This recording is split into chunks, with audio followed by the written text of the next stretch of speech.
Credo che il sindaco di Venezia abbia un gran coraggio dopo 10 anni di disastri. Se dire che trainare un tram in prova fino a Venezia o a Marghera è un successo, veramente il sindaco forse sta provocando la città più che annunciando un grande risultato. Una storia infinita di ritardi, progetti scritti e modificati, guasti continui e costi lievitati all'inverosimile.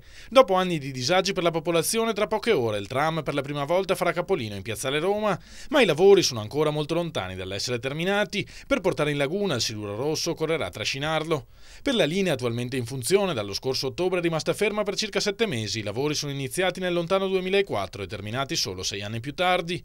I lavori sul cavalcavia San Giuliano, che dovevano essere conclusi a gennaio 2008, sono ancora in corso di ultimazione. Dai 127 milioni e mezzo previsti in origine, il costo complessivo è salito a 207 milioni, di cui circa 3/4 finanziati direttamente dal Comune di Venezia. L'amministrazione, anziché gongolare e fare inaugurazioni una dietro l'altra per il tram, dovrebbe soltanto mettersi la fascia nera al braccio a lutto.